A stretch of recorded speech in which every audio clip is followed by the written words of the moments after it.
Bom, pessoal, a gente não tinha caso para apresentar e eu vou pedir a permissão de vocês para apresentar um projeto que vem sendo discutido há aproximadamente 6 meses, né?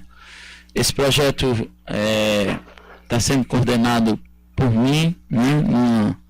Uma comissão que foi solicitada pelo Estado para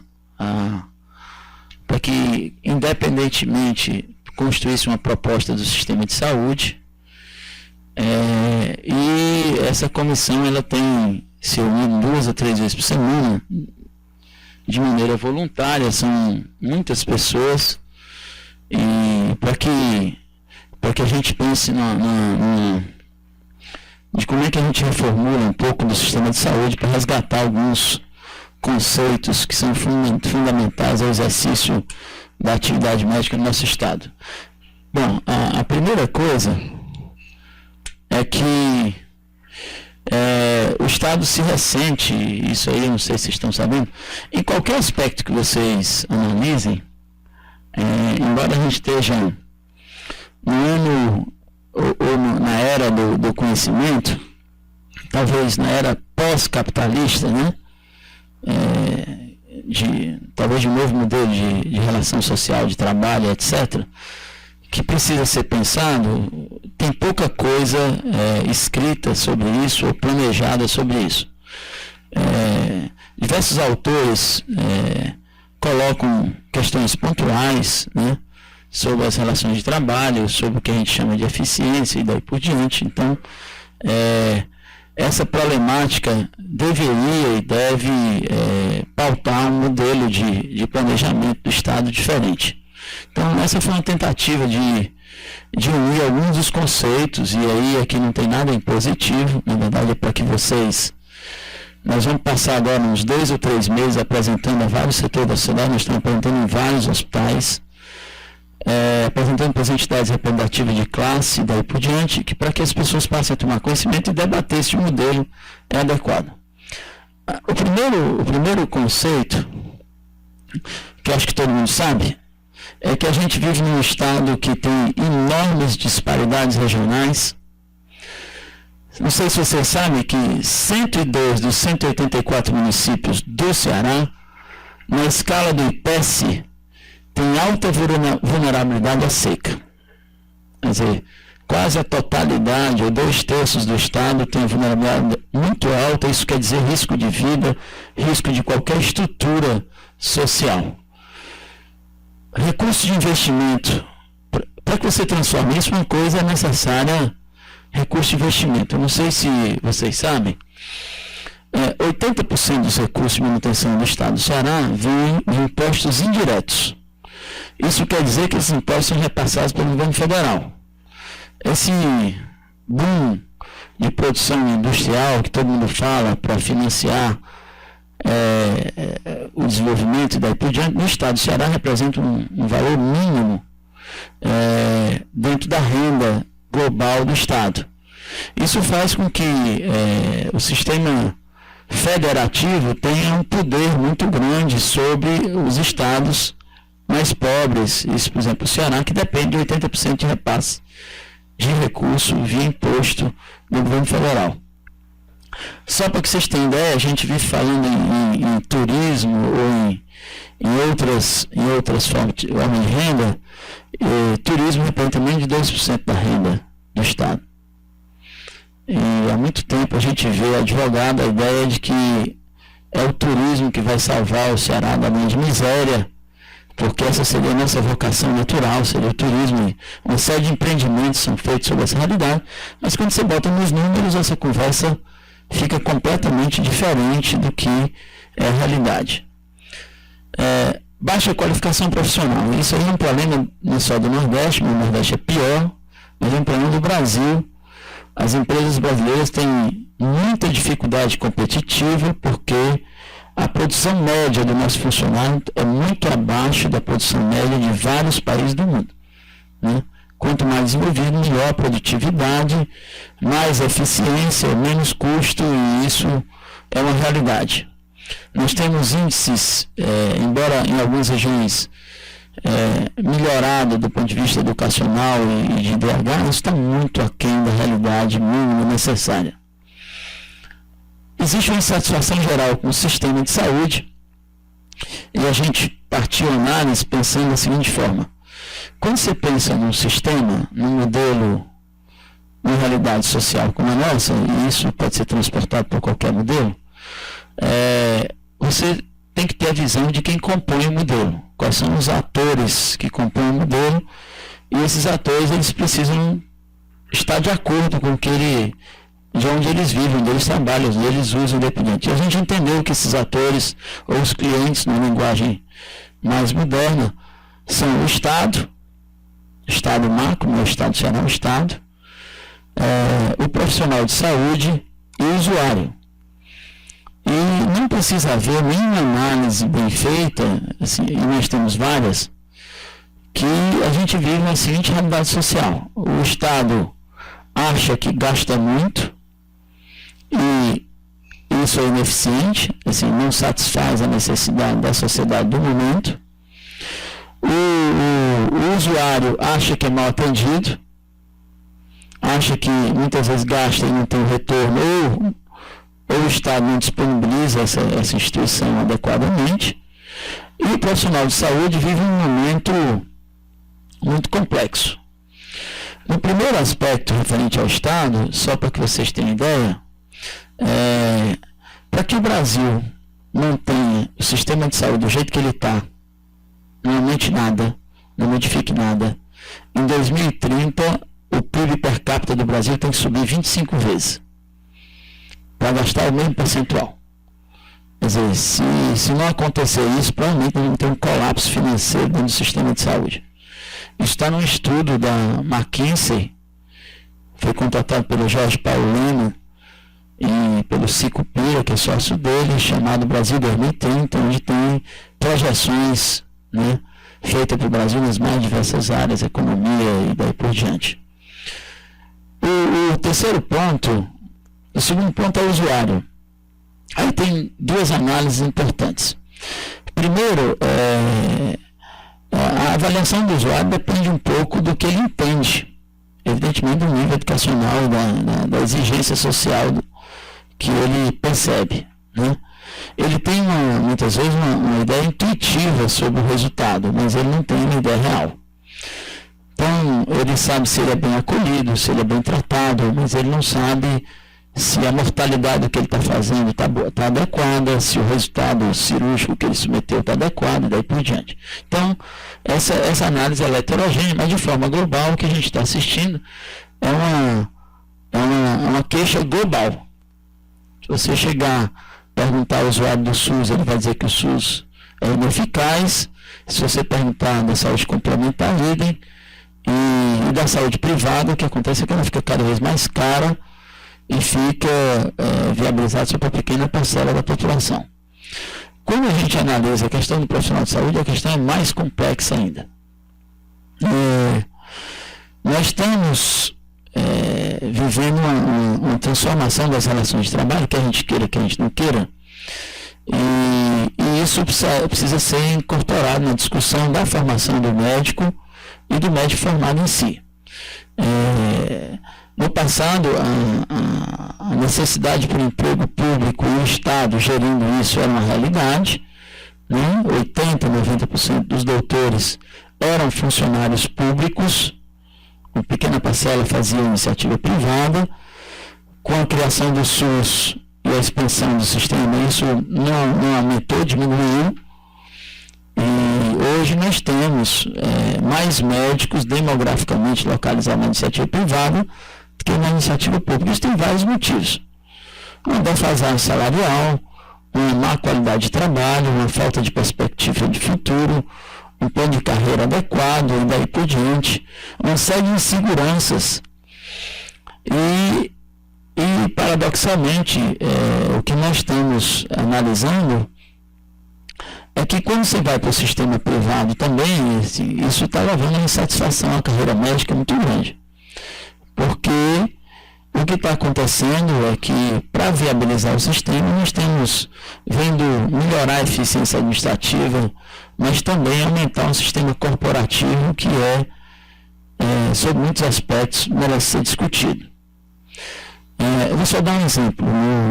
No Estado brasileiro, nós estamos caminhando algumas coisas que aconteceram em outros estados, mas nós estamos pegando só o lado, uma das versões do que aconteceu, por exemplo, no Estado americano, e nós estamos vendo crescer as grandes redes hospitalares, né, que são os grandes empregadores do sistema de saúde, que vai em cima de uma lógica muito clara de padronização, de compra em grande escala e daí por diante, que na verdade vai estabelecer um sistema onde o papel do médico no processo decisório, eu digo não decisório só do doente, ele atrofia.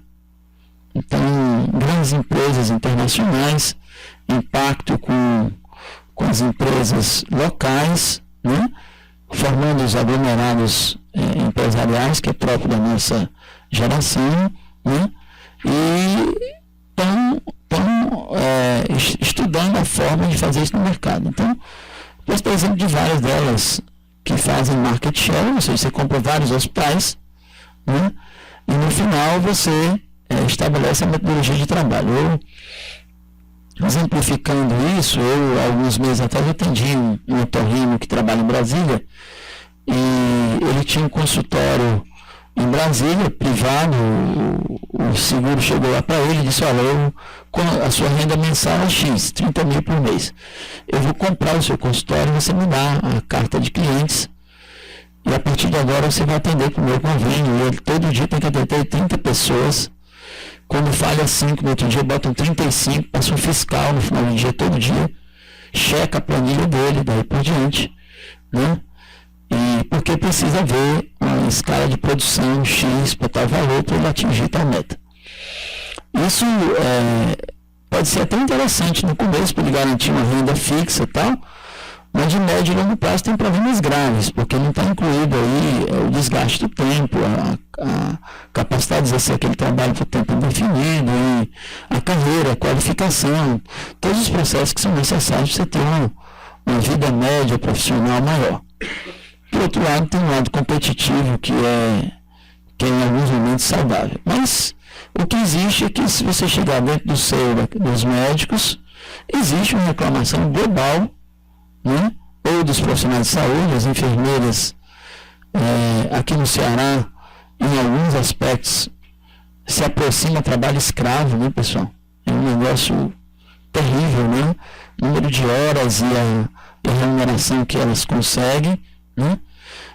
E também se ressentem de uma qualificação continuada e daí por diante. Então, a gente parte do princípio que a gente tem um sistema que a avaliação não é adequada em nenhum aspecto. Nem no aspecto do Estado, nem no aspecto do profissional de saúde, nem no aspecto do usuário. É evidente que isso aqui tem a ver com violência, né? Tem vários estudos mostrando que o que embasa um sistema de saúde são os mesmos problemas que embasam a violência. A violência é uma coisa complexa, assim como a saúde, são muitos fatores, mas o sistema de saúde inadequado, ele contribui para isso. Eu já tinha falado para vocês sobre essa pirâmide aqui.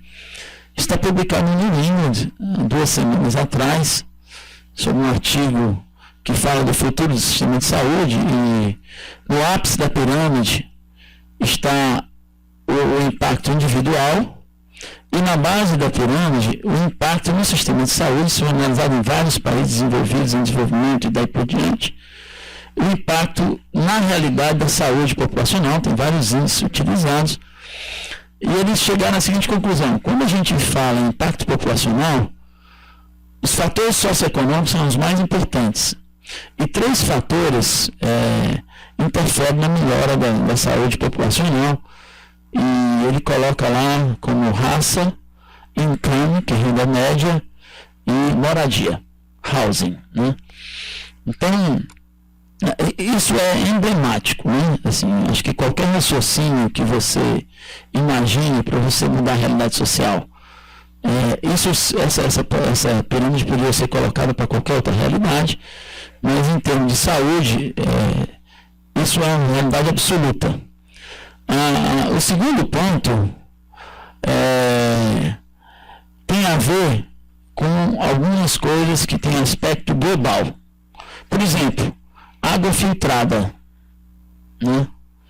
E saneamento básico tem um impacto brutal em saúde global, social, e no Brasil tem se tratado como uma parte da saúde. Inclusive no orçamento ele está à parte, né? Isso diminui um pouco a pressão, só para vocês terem ideia, a cidade de Fortaleza, somente 50% dela tem saneamento básico, pessoal. Nós estamos falando da quinta capital do país, 50% da cidade tem saneamento básico. Nós temos diversos municípios no interior do Ceará que não tem nenhuma forma de saneamento, zero, né? Então, as outras medidas, elas aumentam o impacto individual, intervenções clínicas, aconselhamento, educação individual e daí por diante, mas tem um impacto menor. Não quer dizer que não precisam ser feitas. É preciso, a gente usou um pouco dessa pirâmide para pensar o seguinte, olha, qualquer proposta que você faça sobre o sistema, ela tem que atingir aos 3 grupos, os 3 usuários, os clientes, e ela tem que estar fundamentada nessa realidade. Quer dizer, se você cria um sistema que não gera impacto socioeconômico nenhum, isso provavelmente você está causando um déficit, que é ruim para o Estado, porque evidentemente não tem Estado grátis. Quer dizer, tudo que a gente consome é pago, né, sob a forma de imposto, e não é pouco imposto, né? Então, dentro dessa perspectiva, a gente, partindo da ideia de que na evolução da ciência, a gente já conversou sobre isso, assim, a ciência ela é paralela à filosofia, e a gente pode dividir em vários momentos, né?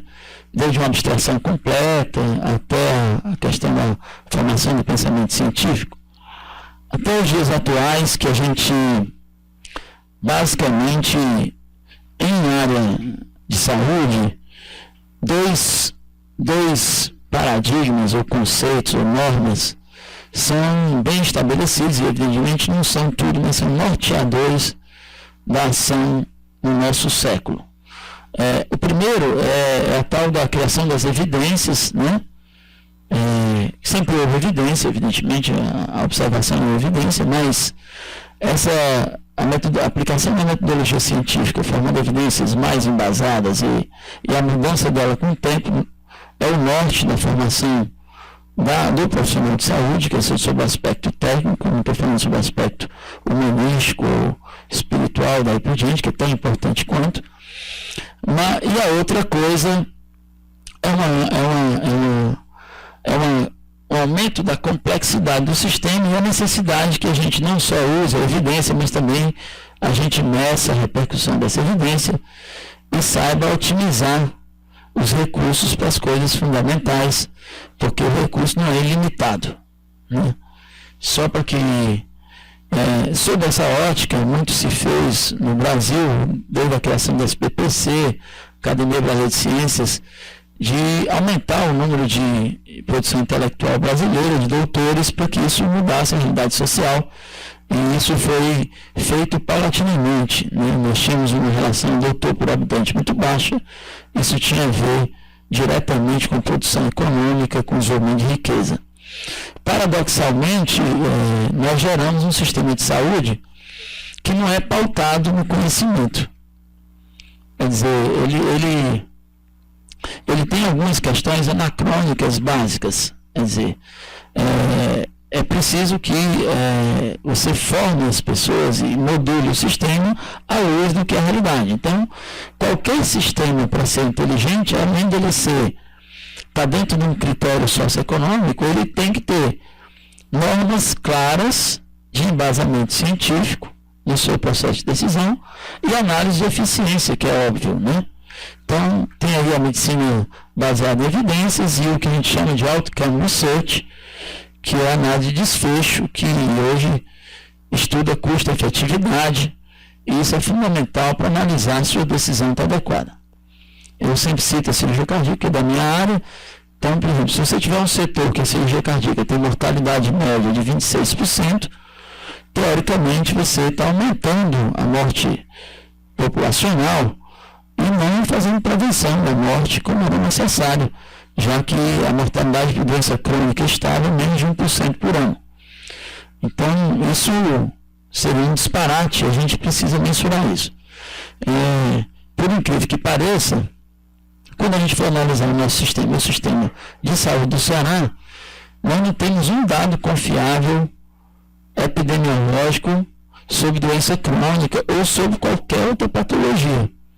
Então, quando a gente for analisar lá, nós queremos ver de onde é que vem os dados, como é que esses dados são feitos, para que a gente possa fazer um planejamento de política de saúde bem feito. E não tem nenhum dado. Então, e se você perguntar a mortalidade de cirurgia cardíaca no Brasil, em qualquer hospital, em qualquer região, não existe. Então, é caro, custa caro, e ninguém sabe o preço, e ninguém sabe se é bom. É simples. E a gente defende o que a gente não sabe. Porque a gente usa a estatística da Cleveland Clinic para dizer que nós fazemos uma coisa adequadamente, a gente pode não estar fazendo, né, pessoal? Então, isso é custo, isso precisa ser discutido transparentemente, porque quando cai sobre você, se você for operar num lugar que a mortalidade é 26%, significa de cada 100, 2 ou 3 vão morrer. Desculpa, mais, de cada 10, 2 ou 3 vão morrer. E isso é absolutamente absurdo, né? Então, poucas doenças têm uma mortalidade de 30%, pessoal. Poucas doenças, né? Então, isso é uma coisa muito complexa e para isso aí, alguns países do mundo, eu vou citar aqui pelo menos 4 deles, a Alemanha, a Inglaterra, a Espanha e os Estados Unidos, criaram instituições de avaliação de qualidade, quer seja mais na Inglaterra, quer seja o PCOR nos Estados Unidos e daí por diante, né, para avaliar custo-efetividade e mudar os processos de trabalho. E nós estamos num momento que antecedia isso, não temos sequer o dado.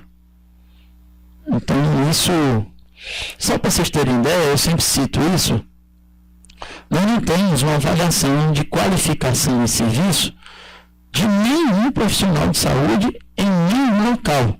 Quer dizer, você trabalha no centro de saúde, você não sabe se está habilitado para tal. Você trabalha na UTI, você não sabe se está habilitado para tal. Você trabalha na emergência, você não sabe se está. E você, não foi dito a você quais são as habilidades mínimas que você tem que ter para trabalhar nesses locais. E, pasmem vocês, isso não é estudado, mas provavelmente o custo do sistema de saúde relacionado a isso é triplicado ou multiplicado por mais. É só vocês analisarem quantas consultas médicas uma pessoa precisa fazer para chegar no local onde ele é conduzido adequadamente. Aí vocês vão ver como isso superpovoa o sistema, dá retrabalho, gasta tempo, o doente cronifica, fica grave e acaba morrendo. A gente vê isso no hospital da esquina todo dia, vocês veem aqui na enfermaria. Então, é tão verdade que nas crises, os hospitais terciários aqui contratam leitos de hospitais privados e mandam os doentes de emergência para lá e os doentes voltam todos pior. Chega lá, ninguém consegue conduzir, alguém fica lá 15, 20 dias. Isso é verdade com vários deles, Fernando de Távora e tal. Bota todo mundo lá para tirar, vai todo mundo para lá, volta todo mundo depois, porque ninguém deu solução aos agravos desses pacientes, porque não tem gente qualificada para dar essa solução, é simples, né? E para isso não tem outro jeito, você tem qualificação para fazer, você não tem. Então, isso nesse aspecto, para a gente melhorar o sistema, ou ter um sistema de alta qualidade, no se refere à avaliação dos 3 clientes, nós tínhamos que ter o conhecimento como formador básico para que isso houvesse profissionais qualificados e melhora da eficiência do sistema. Isso aqui é só uma tabela para vocês entenderem. Olha o que vem acontecendo no Brasil.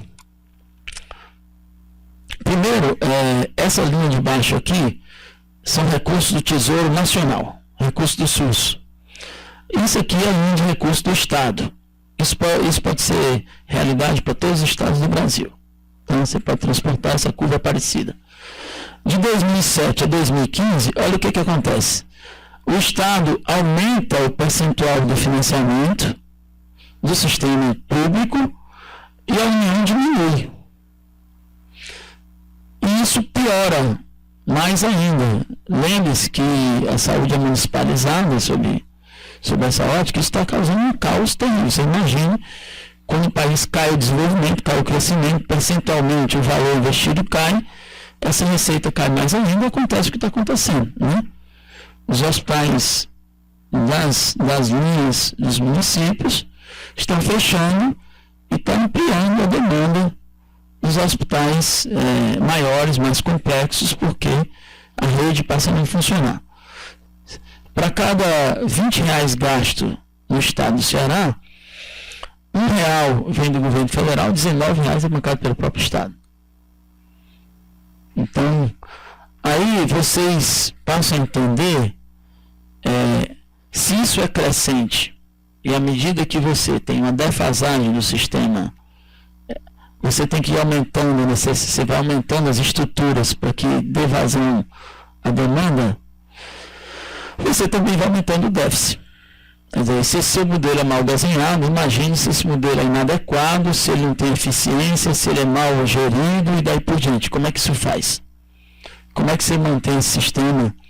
Então, durante muito tempo, nós médicos nos negávamos a participar desse conhecimento, porque eu sou dessa geração, por exemplo, a gente achava que não tinha nada a ver com isso, que meu problema era ser eficiente, bom médico e daí por diante. E as outras coisas não tinham nenhuma responsabilidade, quem quiser que gerisse adequadamente. Mas não é bem assim, pessoal, porque a responsabilidade sempre recai sobre todo mundo, sobre quem executa o sistema. Então, o sistema moderno ia ter que levar isso em conta também. Então, eu já coloquei algumas coisas que são fundamentais. Primeiro, a avaliação dos clientes é ruim. Segundo, não está baseado no conhecimento. Terceiro, não tem medida de eficácia, nem de qualidade. Quarto, o recurso, a fonte de financiamento está se extinguindo e ela é invertida. Se o Estado depende de 80% de repasse federal, você imagina se o custeio aumenta por ele. Onde é que ele vai tirar o dinheiro para botar isso? Quer dizer, evidentemente ele vai ter que priorizar, mas mesmo priorizando, provavelmente não vai chegar na demanda adequada. Então, a problemática é que nós temos um sistema local não regulado, que causa distorções na assistência. Eu coloquei isso aqui para vocês saberem. Olha como é que o meio se vira, né? A sociedade se vira. O SUS não atende, a iniciativa privada é caro. Qual é o sistema que mais cresce no Ceará? Clínica popular. Nós estudamos isso, posso trazer aqui um grupo de acadêmicos, universitários, fizeram um trabalho muito interessante sobre saúde. Eles passaram 3 meses analisando. E são estudantes de marketing, economia, medicina, enfermagem. Eles analisaram todas as problemáticas, visitaram todos os lugares, passaram 3 meses na Secretaria de Saúde. Eles estão ligados ao Shalom, são apóstolos da saúde, eles fizeram um trabalho e estão apresentando esse trabalho em vários lugares, e eles mostram lá que o único sistema que cresce é a clínica popular, que não tem qualquer regulação do Estado, que não paga imposto, não estabelece leis de trabalho e daí por diante. É correto? Não sei. É uma solução que a sociedade, farmácias com atendimento. Então, alguns empresários da área estão começando a propor clínicas financiadas por eles, vizinhas farmácias, principalmente nas cidades menores. Né? Se ele já vende o remédio, ele já faz a consulta ali do lado. Né? Então, é uma solução que a sociedade está gerando, que eu não sei qual é o impacto em saúde pública, porque se isso vai vender mais remédio e não vai resolver absolutamente nada. Só para que vocês saibam, a ação médica em si ela é a terceira causa de morte. Tá? Não estou falando que é tudo erro médico, etc. Mas a ação médica em si é uma causa de morte importante. Então, cadeia de suprimentos, o sistema atual ele é paralelo, ele não se conversa, e isso gera um problema, porque algumas cidades estão aumentando o número de pessoas ligadas à rede privada e sem necessariamente ter eficiência. Isso piora a saúde populacional. Cadeia de suprimentos, está todo mundo falando que está faltando tudo, né, no mercado. Você chega, está faltando luva, está faltando seringa, está faltando soro. E aí é interessante, pessoal, eu conversando com as pessoas que estão no sistema, a sensação que a gente está é que a gente está no século XVIII, assim, é impressionante. Só para vocês terem ideia, pessoal, todos os hospitais do Ceará fazem compras individuais, licitações paralelas com os preços diferentes da mesma coisa. Todos eles não tem planilha de estoque, não tem planejamento de suprimento, nem distribuição. Então tem soro sobrando no lugar e falta no SAMU. Tem seringa de mais lugar, no outro não tem.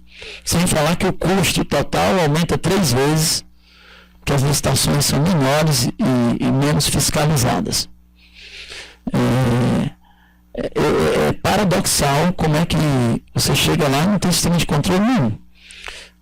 Isso só para vocês terem ideia, nessa crise, uma das propostas desse grupo foi que a gente fizesse uma planilha, nós elaboramos uma planilha, contratamos uma pessoa e fizemos uma planilha emergencial por 6 meses. A ideia era o seguinte, governador, a proposta dos médicos é a seguinte: 6 meses sem faltar nada, nesses 6 meses a gente monta uma comissão de crise para a gente ajustar administrativamente todos os hospitais. A gente vai de um por um para melhorar a eficiência dos hospitais, para diminuir o custo. Então, a gente vai agir na questão do pessoal, terceirizações, compra, cumprimento de carga horária, eficiência do trabalho, todos os aspectos que seriam necessários. Nós tivemos que fazer as planilhas todas chutadas.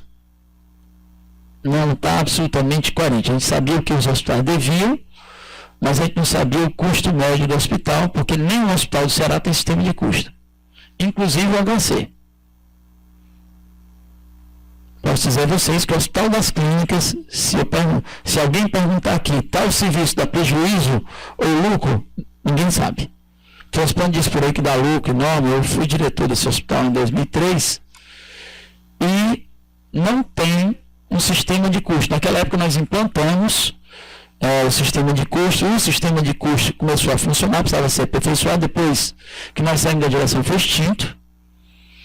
E naquela época nós provamos que os transplantes, por exemplo, não dão lucro, dão prejuízo. E algumas coisas, não sou contra o transplante, pelo contrário, eu sou a favor do conhecimento. Mas é preciso que a gente saiba, que a sociedade saiba o que ela está pagando. É simples. Porque nós vamos ter que fazer opções claras sobre o que a gente acha fundamental. É simples, não tem outro jeito. Então, não tem um hospital no Ceará que tem um sistema de custo, pessoal, nenhum. Vocês acreditam nisso? Assim, vocês já imaginaram se o grupo Dias Branco não tivesse um sistema de custo, ele não quebrava? Pessoal, não há sistema de custo. Se você perguntar, não tem, doutor Nemberg. Você que trabalha em Messejana, o hospital de Messejana não tem uma planilha de custo nem de gasto médio. E as deformidades também não tem protocolo, viu, pessoal? Então tem hospital aqui que só faz profilaxia com inoxaparina, tem outro que comprou fundo Aparenux, né, que custa muito mais caro, e eu não sou contra a cardiologia, pelo contrário, mas nós somos o maior centro realizador de angioplastia primária do Norte e Nordeste do Brasil, e não tem nenhum trabalho publicado sobre isso. Raul,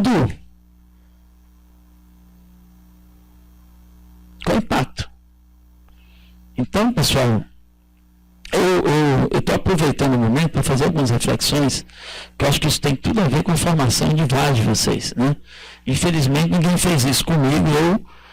A gente caiu e foi perceber isso muitos anos depois. Vocês são da geração que têm mais informação do que a gente tinha, são melhores do que a minha informação, evidentemente, mas vocês precisam tomar conhecimento. Isso aqui não tem nada a ver com ser de esquerda, de direita, do meio, não sei de onde, né? Não que o Ricardo está dizendo aqui, cuidado para você não ser bom. Ricardo, não me interessa, eu sou polêmico por natureza, e é da minha personalidade levantar os questionamentos. Então, eu acho que essa é a função de quem trabalha na universidade. É aqui que tem que ser colocado quando é que estão as falhas das coisas. O pensamento tem que nascer de onde é que se pensa. Tá? Então, o que fazer para transformar essa realidade? Como é que você muda isso? Então, a gente pensou na seguinte ideia, assim, alguns aspectos vocês precisam entender. Por exemplo, a indústria da saúde é a segunda maior indústria do mundo. É a segunda maior produção do mundo, em financeiro, estou falando aqui em dinheiro. Só pede para a indústria, sabe de quê, pessoal? Bélica. A indústria bélica dá mais dinheiro do que a da saúde, mas o segundo lugar é a saúde. Quer dizer, quem mais produz, quer seja na área farmacêutica, quer seja na área de biotecnologia, quer seja na área de engenharia, quer seja na área de prestação de serviço, qualquer que seja o aspecto, quando você junta tudo isso, a saúde. E é interessante que ninguém pensa a saúde como um meio de solução. E a gente diz, olha pessoal, se nós somos o segundo meio produtivo do mundo, por que isso não é solução? Isso é problema. Se o mundo é capitalista, nós estamos vendendo serviço, e serviço é importante, e por que isso vira problema, não vira solução? Na década de 80, alguns de vocês, evidentemente, que eram crianças ou não tinham nascido,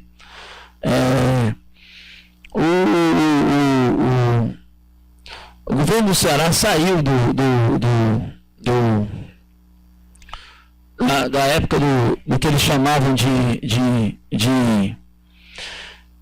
governo militar, ou na verdade os coronéis aqui no Nordeste, né, que é uma aristocracia rural que mandava no Estado, para fazer o que se achava que ia tirar o Ceará da linha de pobreza. E o senador Teixeira sabe que uma eleição em 86, enumerando um governo chamado Governo das Mudanças, e esse governo foi pautado em eficiência administrativa do Estado e industrialização. Essa foi a proposta. Nós estamos, de 86 para cá, a industrialização não resolveu o problema, as disparidades regionais diminuíram um pouco, a concentração de renda aumentou e os problemas sociais são tão graves, guardadas as proporções do que nós tínhamos. Isso precisa ser feita uma análise clara sobre isso. E a evolução educacional não foi paralela à industrialização que a gente esperava. Então, para vocês terem ideia, o Estado dá incentivo fiscal da ordem de 300 milhões a 1 bilhão de reais por ano. Algumas empresas manterem a produção aqui, que não faz nenhuma transferência tecnológica, nem de educação. Vou dar um exemplo. Por exemplo, a Grandene tem 30 mil empregos e ela tem incentivo fiscal. A indústria relacionada ao trigo tem incentivo fiscal do governo brasileiro e do Estado. A produção de cimento também. E sob a ótica de que isso gera emprego, e saúde gera emprego mais qualificado, com renda média maior, ainda transfere educação e não tem nem incentivo. É simples. Então, um dos questionamentos de saúde é fonte de riqueza. Então, para montar um pacto, a gente precisava ter como princípios básicos algumas coisas que mediam a eficiência. Primeiro, o que a gente montasse tinha que ser resolutivo. Evidentemente, tinha que ter equidade. A satisfação de quem usa e de quem trabalha, de quem contrata, tem que medir custo-efetividade, tem que ter produção e desenvolvimento, e para isso tem que ter eficiência tecnológica, porque grande parte do aporte vem da tecnologia. Então, para montar isso, é preciso juntar todos os atores que compõem o sistema social, sociedade civil, população, provedores, gestores, profissionais de saúde, CESA, secretário de município, envolver o sistema privado na discussão do sistema. Eles são colocados à parte e não são regulados, né, pessoal? Vocês pensam que isso não traz impacto na saúde, mas, por exemplo, todo mundo construir o hospital onde quiser, no modelo que quer, piora a saúde. Olha o que aconteceu. Fortaleza está sem leite pediátrico. Pronto. Por quê? Porque o Estado não regulou. Todo dono de clínica faz uma clínica, depois ele burla a lei do Estado, aí ele faz um hospital, onde é a clínica, atrapalha o trânsito, atrapalha o deslocamento, cria problema social, não faz estacionamento e faz uma metodologia que é para transferir recurso, evidentemente. E com, às vezes, o que nós estamos vendo é uma qualidade absolutamente ineficiente sendo vendida à sociedade. Com alguns deles eu conversei e eles disseram, não, Calmette, eu estou tendo lucro assim, isso aqui é que a sociedade merece. Foi assim que me foi dito. É o que ela paga. Então, é essa mesma saúde que a sociedade merece? É exatamente essa? Quer dizer, se ela contratou o convênio paga mal, aí você retribui mal. A gente vai deixar esse ciclo assim. Então, isso não é regulado. Gestores de conhecimento que estão absolutamente fora do sistema, né, pessoal? Ciência, tecnologia, inovação, as universidades estão fora do circuito. Eu acho que é o único exemplo do mundo, é o Brasil. Não tem nenhum lugar no mundo que a parte da gestão do sistema de saúde, a maioria não esteja ligada à produção de conhecimento nenhum. Quem mantém o sistema americano são as universidades americanas, quem mantém o sistema inglês idem, quem mantém o sistema alemão idem, quem mantém o sistema italiano, pode estudar qualquer um deles. Nós somos pioneiros no contrário, né? Assim, somos uns locais onde o lugar onde produz conhecimento não está incorporado no sistema, quer dizer. Não sei que lógica tem isso. Os reguladores, né, que precisam estar junto com atores também. Por que judiciário, pessoal? Só para vocês terem ideia, é gasto hoje no Estado do Ceará uma fortuna de judicialização da saúde. Uma grande parte disso é justo, porque o Estado não está distribuindo o que é para distribuir. Medicamentos básicos as pessoas não recebem, mas tem muita coisa fora de norma. Que são coisas de eficácia não comprovada, de custo-benefício não comprovado, que entra na justiça, o juiz não entende isso, ele dá a liminar e daí por diante. Então, para a ideia de fazer um ciclo virtuoso, agregando desenvolvimento a conhecimento, e isso, evidentemente, tem impacto direto na qualidade de vida, a gente vai mostrar como, porque é custo efetivo, traz satisfação e é resolutivo. Então, o pacto tem por característica gerar um sistema integrado com regulação do Estado, ser autossustentável. Eu vou ter aqui regulação do Estado, não quer dizer que o Estado execute, pessoal. Mas nós partimos do princípio, e aí eu venho defendendo isso há muito tempo, de que saúde é uma concessão do Estado brasileiro, portanto, você não deveria poder fazer atividade privada sem ser regulada pelo Estado. Você pode até executar, mas ela tem que dizer o que a sociedade precisa para você executar. Isso aí é uma polêmica, mas foi uma das formas que a gente colocou para garantir que as pessoas tenham qualidade em qualquer aspecto. Alguém diz, olha, mas a teoria nova do Estado mínimo e tal, eu não discuto, eu acho que o Estado tem que reduzir de tamanho. Mas alguns aspectos precisam ser entendidos e precisam ser regulados. O Estado mínimo não quer dizer não regular, não. Né? Vou dar um exemplo. Você pode terceirizar Vale do Rio Doce, não tem problema nenhum. Vale do Rio Doce pode ser privatizado, eu achei bom.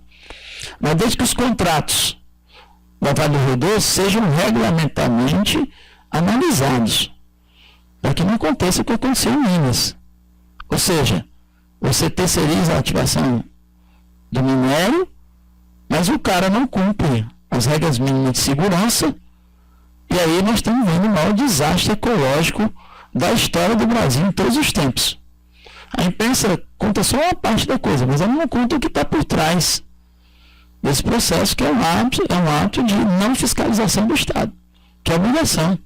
Ela tinha que estar lá nas barragens, sabendo se está seguro, se o material colocado está bem tratado, daí por diante, né, que isso tem impacto. Bom, tem que ser autossustentável, tem que promover conhecimento e desenvolvimento regional, tem que ter distribuição geográfica adequada às expectativas da população, para que o deslocamento seja menor. Só para vocês terem ideia, existem vários estudos mostrando o que é a cidade ideal. O Dr. Fausto Nilo está fazendo um projeto chamado Fortaleza 2040. Está sendo estudado toda a via aérea, toda a via terrestre, toda a bacia hidrográfica, todo o crescimento populacional baseado nos locais onde aumenta a incidência de violência, disparidade social, conceito de cidade moderna, coisa que o Ceará nunca fez. Louva a iniciativa dele. Fortaleza não tem um planejamento nos últimos 60 anos. Pessoal, dada essa esculhambação que vocês estão vendo aí. Violência, dificuldade de acesso, má qualidade de vida, tudo isso tem impacto em anos. Quando você não tomar essa decisão antes, você está pelo caminho na frente. Então, olha lá, ofereça qualidade de trabalho, distribuição adequada de competência e seja planejada. O que a gente propõe? Aumentar o investimento em pesquisa voltado para o paciente, outcome e serviço de saúde, criação de novas fontes de recursos para o Estado, pautar o desenvolvimento tecnológico, fomentar o turismo da saúde, fomentar a economia da saúde, fazer uma organização descentralizada, facilitar o acesso através da organização do sistema de regulação, implantar a política pública baseada em evidência. Quer dizer, a gente propõe o óbvio, né? Assim, que é o que não é feito. O que a gente fez? Não sei se vocês sabem, a Secretaria de Saúde ela exerce todas as funções de planejamento de saúde, monitoramento, execução e fiscalização. E a Escola de Saúde Pública hoje, ela foi criada para ser um centro formador em saúde pública, e ela hoje se restringe a fazer cursos presenciais em média duração de um dia, e não faz qualquer planejamento sobre o sistema. Então, nós fizemos a seguinte proposta, que no novo modelo, a Escola de Saúde Pública seria um centro de inteligência com carreira própria, né? E lá teriam 4 ações fundamentais. Um centro de estatística, epidemiologia e inteligência em saúde, que vai enumerar os problemas trimestralmente e vai publicar a evolução do sistema, resultados e daí por diante, em via de circulação para todo mundo. Inclusive vai informar o governo da evolução da saúde pública, coisa que não é feita hoje. O governo não acompanha nem isso, aí de repente aparece um surto de sarampo, de repente aparece não sei de onde, de repente falta otorrino, porque ninguém se antecipou sabendo que vai faltar otorrino em X anos, porque o perfil epidemiológico está mudando. Então, esse centro de inteligência, a semelhança do que tem o CDC americano e outros, um centro de planejamento e investimento com carreira própria, uma área de educação continuada em serviço, que já está sendo implantada, que aí, em parceria com as universidades, o que significa isso? Que é papel da Escola de Saúde Pública qualificar, do ponto de vista teórico e prático, todos os profissionais de saúde que estão em trabalho. Então, lá está se criando um projeto que é um centro de habilidades, para a gente treinar as habilidades, a gente começar treinando o pessoal das emergências, e provavelmente todos os residentes no Ceará vão ter obrigatoriamente formação em gestão de saúde. A gente vai agregar lá um processo de formação. Não tem nenhuma inovação nisso. O Albert Einstein abriu agora a faculdade de medicina e dentro do curso tem um curso de gestão. Só para vocês entenderem, isso é a faculdade do Einstein que é mais moderna que tem no Brasil hoje. Muito provavelmente vai ser das melhores pelo corpo docente que a gente está vendo lá. Um centro indutor de produção de conhecimento, isso aqui é a criação de um fundo. Só para vocês terem ideia, o fundo de pesquisa do Ceará chama FUNCAP, vem de um percentual do ICMS. Todos os estados brasileiros têm, em São Paulo chama FAPESP, né, que é muito rico. Né? E para vocês terem ideia porque que a USP tem dinheiro, o governo Franco Montoro, ele publicou uma lei que obriga um percentual do ICMS direto para a USP. Além do que vai para a FAPESP, além do recurso do Estado, vai um percentual do ICMS para investimento na USP.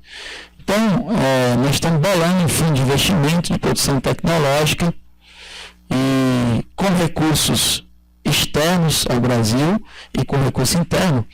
E pegando a FUNCAP e direcionando. Só para vocês terem ideia, 40% dos recursos da FUNCAP todo ano volta porque não tem projeto, pessoal.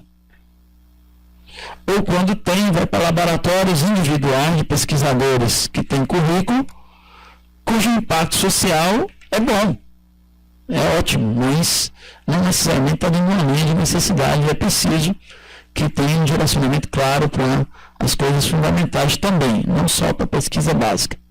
Então, esse fundo de investimento faria esse papel, e um centro de produção tecnológica, que aí é criar toda uma burocracia para facilitação de produção de tecnologia, ciência, patente, porque é isso que faz agregar valor à sociedade. Então, essa escola de saúde pública ela tem carreira própria, ela não está submetida à nomeação governamental. Para que isso, pessoal? Para blindar da política. É simples. A cada 4 anos o governador mexe na escola todinha, em toda a Secretaria de Saúde. E isso é um problema. Por quê? Porque está sempre destruindo a história. É por esse motivo que não tem nada, pessoal. Porque todo mundo chega lá e muda. Aí o outro acha que isso não é nada demais, o outro acha que tem que construir 10 hospitais, o outro acha que não serve, que não pode ser hospitalocêntrico, tem que ser saúde primária. E até eu coloquei esse projeto para os reitores, todos os reitores do Ceará assistiram já, os professores de faculdade, diretor de faculdade, e o reitor da UES, eu vou explicar por que ele estava lá depois, ele me colocou assim, mas doutor Cabeto, assim, esse sistema que você está mostrando, ele é esquizofrênico, ele esquece. Ele gera tudo para o conhecimento, para a produção do desenvolvimento, e ele esquece as outras ações. Nós fizemos parte, ele diz, da implantação do SUS desde o começo, e as linhas de atenção, nós temos que fortalecer a atenção primária. E eu coloquei para ele aqui uma brincadeira, não tem nada a ver com o que eu estou mostrando, mas eu coloquei para ele o seguinte, que esquizofrênico é um sistema que separa a atenção em primária, secundária e terciária. Porque nunca ninguém marcou consulta no meu consultório perguntando qual da linha ela tem, primária, secundária e terciária. E eu tenho 25 anos de formado, até hoje eu não descobri quem é o doente primário, secundário e terciário. Aliás, eu desafio quem faça isso. Em qualquer área do conhecimento médico. Eu tenho uma enorme dificuldade, doutor Ricardo, de separar esses doentes nessa minha atividade. Mas não é mais o mundo da ciência, é assim, né? A pessoa cria uma norma, aí a norma não pode mais ser discutida, todo mundo começa a inventar projeto para aquela norma, aí pega os estudantes, bota tudo na atenção primária, porque eles precisam aprender a atender a população, porque senão eles não vão ser médicos, e daí por diante. Dentro de uma regra que eu tenho maior dificuldade de saber quem é o primário, o secundário e o terciário. Se alguém aqui souber, eu gostaria que me ensinasse. Porque primário, para mim, é fator socioeconômico, saneamento e água. Eu acho que isso aí é primário. Todas as outras coisas não são primárias, pessoal. Até porque tudo precisa de um plano tecnológico. Até cito um exemplo lá, eu desafio um doutor que sabe dar diagnóstico diferencial de um doutor Asca, se ele não tiver visto um infarto. Eu duvido que ele saiba fazer. Só baseado em organogramas e não sei de onde, eu duvido que isso funcione. Então, é uma lógica simples. Então, dentro dessa ideia, caberia à Secretaria de Saúde 2 funções só. Executa planilha de saúde, de planejamento de médio e longo prazo, cobra e audita. A Secretaria de Saúde não faz auditoria de uma prestação de serviço, pessoal. A Secretaria de Saúde só tem um auditor. E o sistema de auditoria foi extinto. Então, está todo mundo falando aí que ninguém paga cooperativa, que o serviço é terceirizado, que não sei de onde. Aí eu disse para ele, na discussão com o sindicato, eu disse para eles, rapaz, é porque a culpa é do governo, está pagando gente, se paga gente que não trabalha, ou que está ganhando mais do que o que é adequado, por que o governo paga? Aí eu disse, bom, que eu saiba, as cooperativas todas são dirigidas por médicos. E muitos deles funcionários do sistema público. Se nós somos contra a terceirização, aí pelo menos é um paradoxo. O que nós vamos propor? Se nós somos donos da cooperativa, nós somos assalariados, alguns deles, salário fixo para dirigir delas, e nós que propomos isso. Onde é que está o paradoxo? Ninguém tem que discutir isso, pessoal. Isso tem que ficar assim. Se ficar assim, não vai resolver. Eu garanto a vocês, porque o governo já entendeu uma coisa simples. Quando ele compara o custo médio dos hospitais filantrópicos e o custo do hospital público, o hospital público é 5 vezes mais caro e menos eficiente. Tem diversos estudos no Brasil, não foi à toa que São Paulo transformou o sistema todo em AS, pessoal. Foi por isso. Que eles não conseguiram ter eficiência. Então, não estou dizendo que é certo, não. Estou dizendo que como a coisa aconteceu. Então, o que a gente fez? A gente partiu do princípio que produzir saúde é riqueza no seu aspecto mais... Então, o slogan é saúde é riqueza e é um bom negócio para o Ceará. Essa é a ideia. Quer dizer, nós estamos tentando convencer o governo que ele tem que priorizar a saúde não só porque dá qualidade, porque saúde tira o estado da linha de pobreza. É simples. Eu vou mostrar a vocês que tem diversas coisas que nós não fazemos. Tem estados no mundo inteiro, pessoal, que vivem do sistema de saúde. Ohio, Texas, Cambridge e daí por diante. O único negócio lá é saúde, o resto é pé de gelo. Não tem mais nada. E o Nordeste aqui, pessoal, nós vivemos no meio do deserto do Saara. Não tem... o Ceará não vai ficar rico exportando flor da Serra de Ibiapaba, pessoal. Nem vai resolver exportando melão lá do norte do Ceará. Não existe. Isso representa menos de 1% da produção. E não vai atingir mais, pessoal. Tem um problema grave que é o solo. Que tem saídas, etc. Mas quem viveu essa situação em outro lugar do mundo optou por desenvolvimento de conhecimento, tecnologia, prestação de serviço de qualidade. Assim foi no Japão, assim foi na Coreia, assim foi em alguns lugares, né? E que mudaram realidades sociais, IDH e daí por diante. Então, mas para isso tem que ter capacidade de execução, auditoria, controle e vigilância.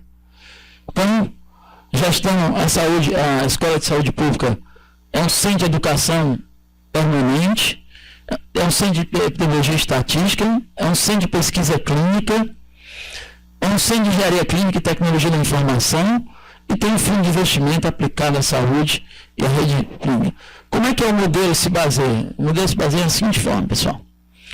Primeira coisa é que nós começamos do contrário do que as pessoas fazem. A gente pegou o seguinte, olha, quem são os centros formadores? São as faculdades. Então, vamos pegar as faculdades de medicina. Fortaleza tem 4, portanto, essas 4 faculdades de medicina tem que ser o centro provedor de tecnologia, informação, conhecimento e extrapolar isso para o resto do sistema. Então, esse hospital terciário ou quaternário aqui seriam ligados às faculdades, às 4 faculdades, UES, Unifor, Cristos, UFC. Esse é o modelo. O que esse hospital aqui faz? Esse hospital ele é uma PPP filantrópica, público-privada, que tem 60% da sua atividade ligada ao SUS, 40% ligada à atividade privada, de forma que cabe ao SUS regular esse 100%. O Ceará tem hoje 2.000 leitos de déficit. Isso eu estou falando de déficit global, não estou falando de qualidade. Se for de qualidade, tem 4.000. Mas tem 2.000. Então, nesse modelo, esses 4 hospitais ficariam nas 4 regiões de Fortaleza, separados estrategicamente do ponto de vista regional. Está sendo feita uma série de estudos de impacto social em relação a isso, como deslocamento e daí por diante. Todos esses hospitais teriam carreira exclusiva, ou seja, quem trabalha aqui no UFC só pode trabalhar no UFC. Tem um contrato de metas na atenção pública e tem um contrato de meta na atenção privada. Tem um plano de carreira para todas as funções e tem uma previdência planejada e com qualificação de serviço. Isso está sendo contratado. Parte disso nós fizemos na fundação, eu e o Ricardo. Nós contratamos o Instituto Einstein. O Einstein está fazendo esse modelo, né? E a ideia é de que nós tenhamos 2.000 leitos contratados pelo Estado. E o que isso muda para o Estado? É simples, pessoal. O Estado, antes estava botando 20, vai passar a botar só 1. que é o que vem do SUS. Os outros 19 vêm da iniciativa privada. Então, qual a vantagem disso? Primeira vantagem, a atenção primária, os CAPs, os laboratórios de especialidades, laboratório de agravos, todos ficam ligados fisicamente aos hospitais formadores. Então, quando o estudante for treinar lá, ele vai ter um indivíduo que faz parte da carreira dele, trabalhar na atenção primária, por exemplo, pode ser eu, por exemplo, no laboratório, onde os estudantes vão passar comigo, daí por diante. Isso faz parte da carreira dele. Segundo, quem trabalha nesse sistema tem começo, meio e fim a carreira. Vai ter lá, olha, você pode escolher a previdência que você vai fazer, você vai trabalhar X horas aqui, ser dedicação exclusiva, você não vai ganhar por produtividade só, você vai ganhar salário. Isso vale para todas as carreiras, médico, enfermeiro e por diante. Terceiro, o Estado vai dizer qual é o perfil dos leitos de acordo com a necessidade epidemiológica. Quarto, vai ser um centro de informação de inteligência, porque quando você tiver um número de leitos X para a produção de pesquisa clínica, que o Dr. Ricardo gosta, inovação tecnológica, então as empresas ligadas a isso e as universidades ligadas a ações que são fundamentais. Eu não sei se vocês sabem, existem vários programas no mundo ligados a empresas de startup, não sei se vocês conhecem isso, vocês já ouviram falar?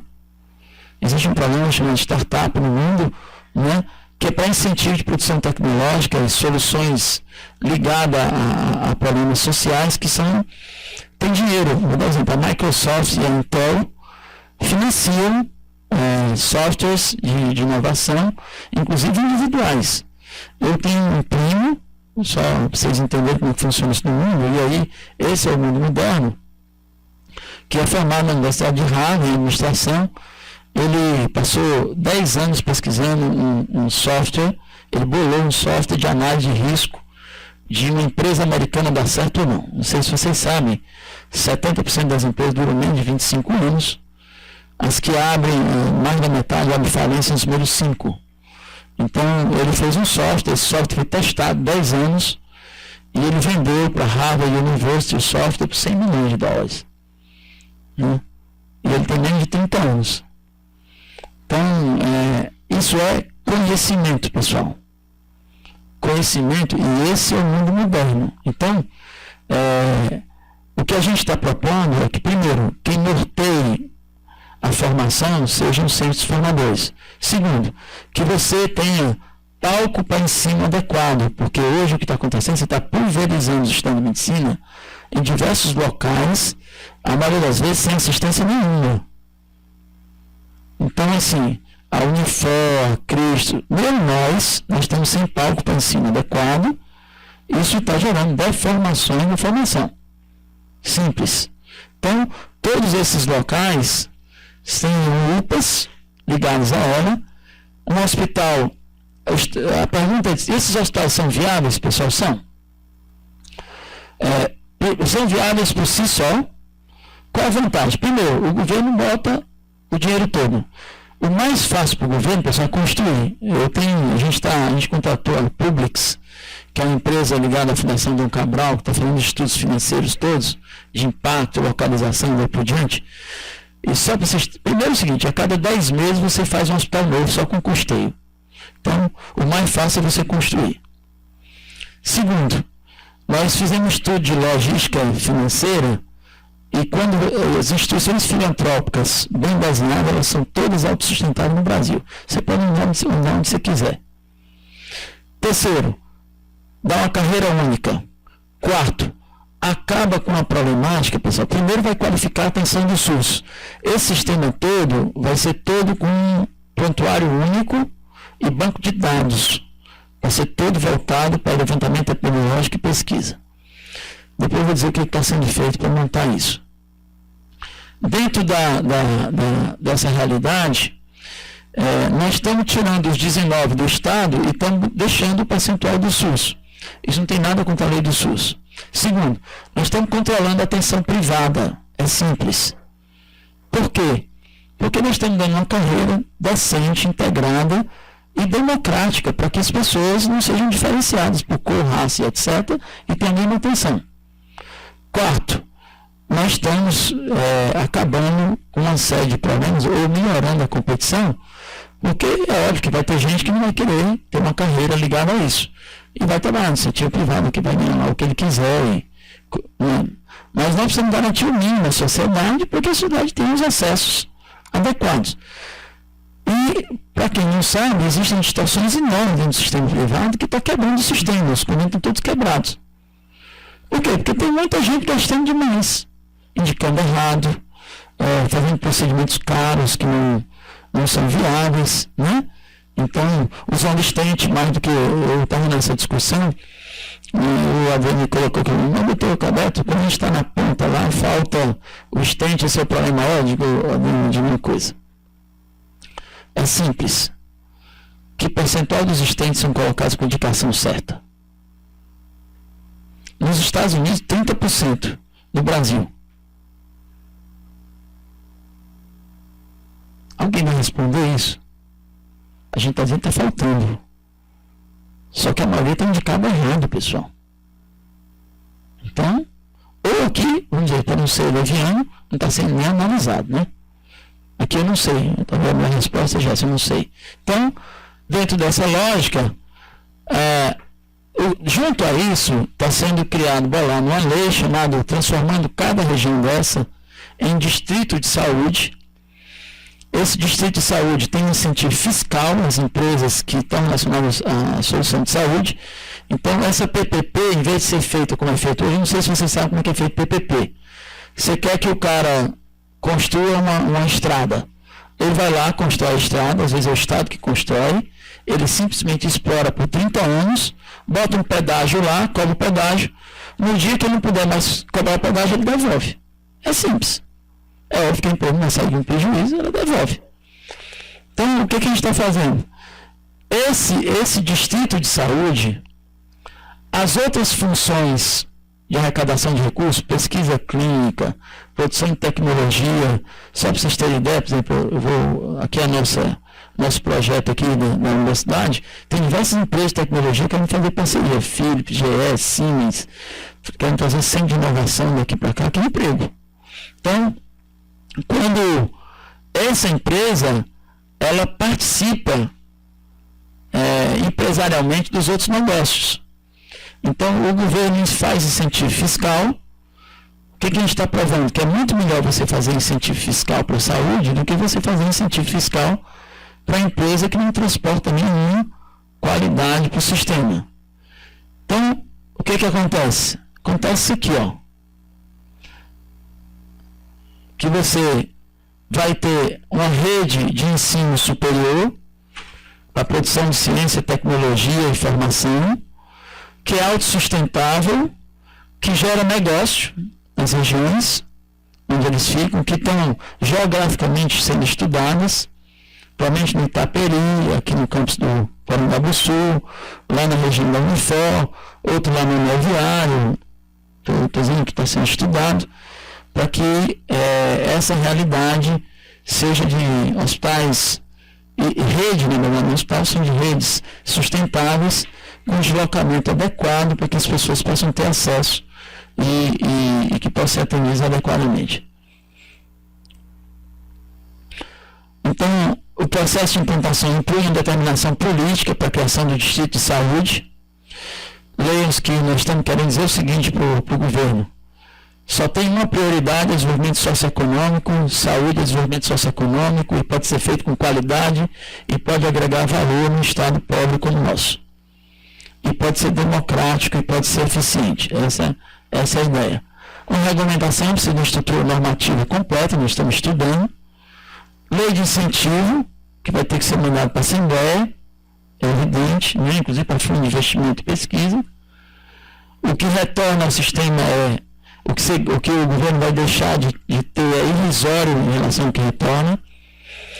Tem acréscimo de 2.000 leitos voltados à formação, à alta qualidade, todos com quantidade, custo e efetividade analisada, um sistema sustentável, qualificado perante a demanda social, ou seja, é a escola de saúde pública que regulamenta o sistema, estuda o sistema para adequar de acordo com a transformação. Regulamentação efetiva e lei de incentivo. as oportunidades de negócio são enormes, né? Então, assim, quando você cria um sistema como esse, o que você agrega de postagem de negócio, só para vocês terem ideia, se você faz isso na cidade de Fortaleza, olha o que o governo estava propondo. Foi proposto na Assembleia que ia ser construído o hospital da rede metropolitana de Fortaleza. Para isso, o BID está emprestando 130 milhões de dólares para o estado do Ceará, para fazer uma central nova ali perto da Ipioca. Tem um terreno lá do estado do Ceará que fica ali na Cavalaria, na Vacaria, está alçado em 200 milhões de reais. Então a proposta, como ninguém tem dinheiro para construir tudo, era o seguinte, chama uma empresa, e tem investidores internacionais no Brasil todo dia aqui. Essa semana 3, por exemplo, procuraram a gente aqui 3. O que eles querem? Eles querem o terreno para eles, metade do terreno eles constroem no hospital, dão para o Estado. O Estado faz um contrato de gestão fixo, com valores para produção fixa, eles fazem mais do que tem lá no contrato. E a outra metade eles fazem exploração de negócio. O que eles fazem? Constrói prédio de apartamento, hotel, shopping e exploram o negócio. Olha o desenho. O Estado fica com o custo todo, não garante qualidade, não regula, pega um imóvel público, dá metade para a iniciativa privada e o lucro fica todo com a iniciativa privada. Esse é o desenho do PPP, pessoal, porque vocês não vão convencer empresário nenhum a fazer um negócio que ele vai ficar com prejuízo. Isso não existe. Você não vai ter essa pessoa. Então, é preciso ter um sistema inteligente que você transfira benefícios para os dois lados de uma maneira que você torne a coisa factível. Então, receitas. Hoje, para vocês terem ideia, assim, o Ceará importa tecnologia de laboratório. A gente manda para São Paulo, para Minas, para Espanha, para a gente fazer análises mínimas, né? Quando a gente podia vender isso aí. Empresa de tecnologia, nós temos gente formada em engenharia de informática, Ricardo conhece aqui, vocês conhecem. Nós temos engenheiros que analisam especificamente produção. Nós temos, olha que coisa interessante, o Ceará criou um parque olímpico lá, e o parque olímpico está servindo para as crianças irem visitar. Quando ali é para formar um atleta de alta performance, quem tem que cuidar daquilo? É a universidade, pessoal. Como é em qualquer lugar do mundo. Quem é que tem expertise para saber como é que treina atleta de ponta, como é que tem só para treinar gente, para ganhar recurso com isso, investimento internacional? Tem que ser quem sabe fazer ciência, não pode ser outra pessoa. Mas nós temos, eu perguntei ao secretário de esporte lá, me diga uma coisa, o que você vai fazer com isso aí? Rapaz, nós estamos estudando, tá? Vai ter um show lá do... Aí eu disse, rapaz, me diga uma coisa, vocês estão ficando doidos. Quer dizer, que é necessário evidentemente, esporte hoje é uma fonte de renda. Agora, precisa ser feito com inteligência, com ciência no meio, como é feito em qualquer lugar do mundo. Então, e tem gente treinada, pessoal. Tem uma coisa fenomenal, quer dizer, nós temos muita gente qualificada dentro do sistema, trabalhando no espaço inadequado e sendo desgastada no decorrer do tempo. Porque as pessoas cansam. Vocês são jovens, não sabem o que é isso, mas vocês vão ver que depois de um tempo é exaustivo você repetir o mesmo trabalho de forma ineficiente. Então, fundo de investimento e pesquisa, novo produto inovador, turismo, receita pública. Oportunidade, empresa startup, novos cursos. O Ceará precisa ter um curso de biotecnologia e engenharia. Quem lê um artigo da Folha de São Paulo esse fim de semana, vocês vão ver lá que em 30 anos as profissões vão mudar todas o perfil. A tendência é que essa formalidade colocada agora ela seja diferente. Já é assim, né? Comércio exterior, biotecnologia, bioengenharia, essas são profissões de futuro. Relações diplomáticas, nós estamos vendo no mundo que as fronteiras diminuíram. Então, técnico de saúde, uma série de outras coisas que não está sendo colocado para os jovens como oportunidade futura, e é fundamental que seja feito, que isso gera, isso melhora o arranjo produtivo local, gera negócio para o meio, melhoria de infraestrutura, sistema de saúde voltado para a resolutividade, já que ele é bem controlado e eficientemente controlado. o desenho é simples, prioriza o Estado porque reduz custos, melhora a eficiência do que ele faz, melhora a realidade profissional de saúde, que pode ter ideia de começo, meio e fim da sua carreira, o que ele deve fazer para progredir e ser avaliado, melhora para o usuário e para a população e gera riqueza, né, pessoal? Produção de tecnologia, patente, excelência, gera riqueza, isso é realidade em qualquer lugar do mundo. Pode ler os anais da Academia Brasileira de Ciências ou Internacional de Ciência e Tecnologia. Eu posso mostrar a vocês diversos índices que estão relacionados à riqueza do país e DH a esses processos. Então, o Estado é bom porque dá desenvolvimento, sustentabilidade, oportunidade de negócio, qualidade de vida, deslocamento, urbanização. Para a população é resolutivo, integrado, capacita e satisfaz. Da qualidade de vida profissional, porque ele passa a trabalhar, ele não pulveriza o trabalho. Satisfação, porque a qualidade de vida é maior. Formação, reconhecimento e plano de carreira, que é o que todo mundo questiona. Está na moda agora a classe médica dizer assim, pai, tem que ter plano de carreira. Só que as pessoas precisam explicar o que é plano de carreira, né? E como. E como você vai integrar essas ações, e eu acho que essa foi a maneira que nós encontramos para integrar. Essa aqui é a rede do Estado, então ficariam aqui os hospitais de ensino, no centro um comitê de planejamento ligado à SES, a Escola de Saúde Pública, as faculdades de medicina como centro de formação, e aí uma das perguntas que se fez é o que faz com os hospitais que já estão aí? Né?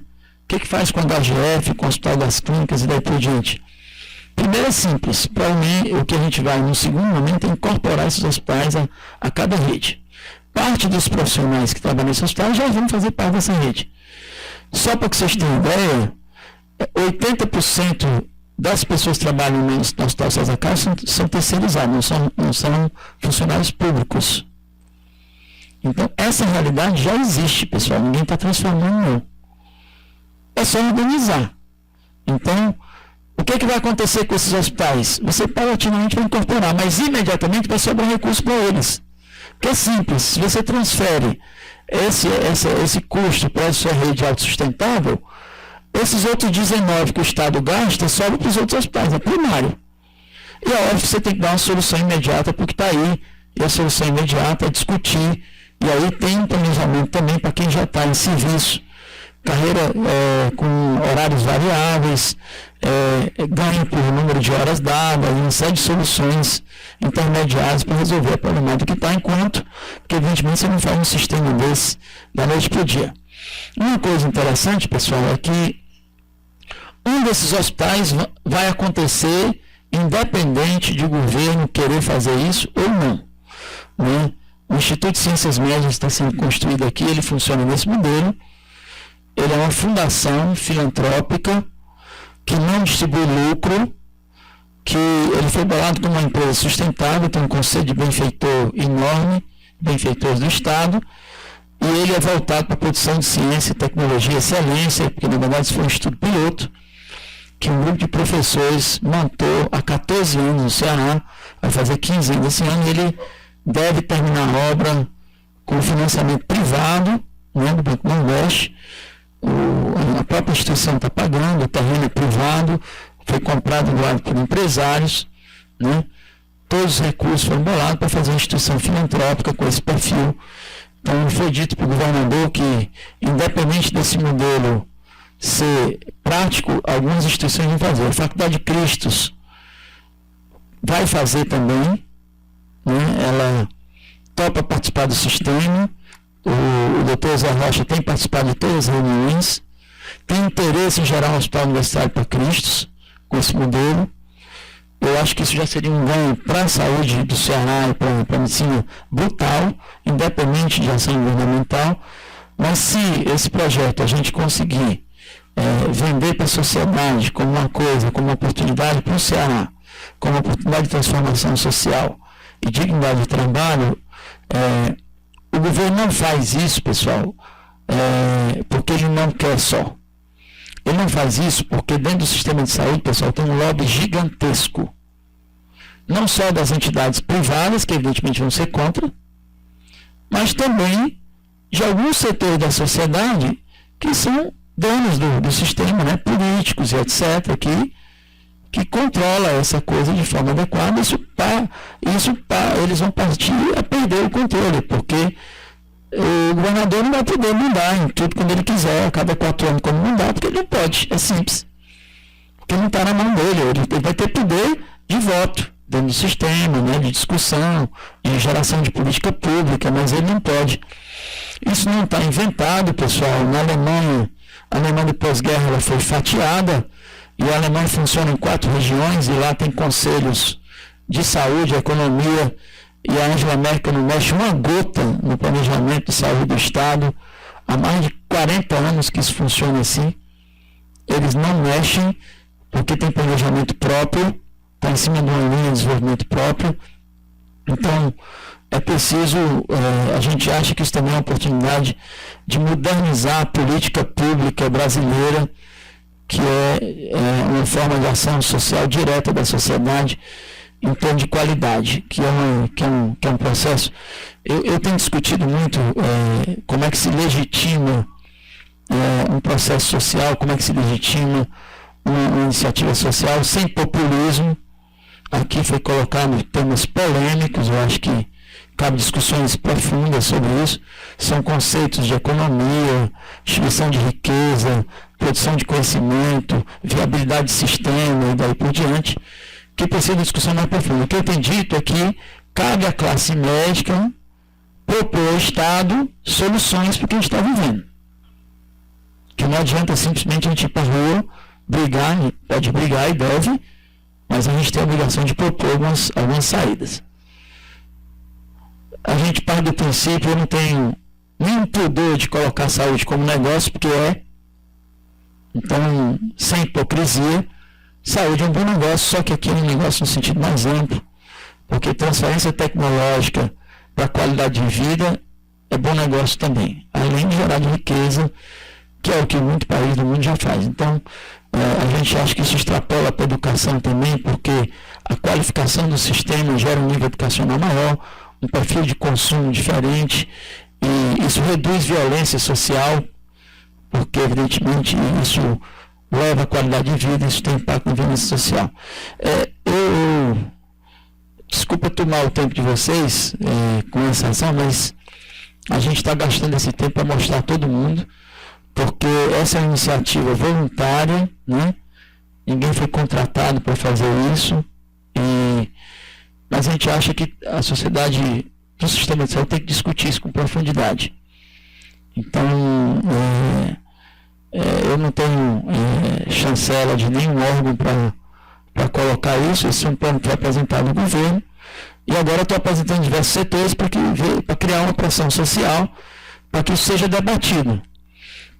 Semana passada eu conversei com o presidente da Sociedade Brasileira de Cardiologia, e o Congresso Brasileiro de Cardiologia vai acontecer no Ceará em setembro, e o Fórum Brasil Prevent não vai acontecer, vai ser Brasil Ideias, e o Norte, a sociedade está estudando pegar esse modelo e montar com uma proposta da Sociedade Brasileira de Cardiologia para o sistema de saúde no Brasil.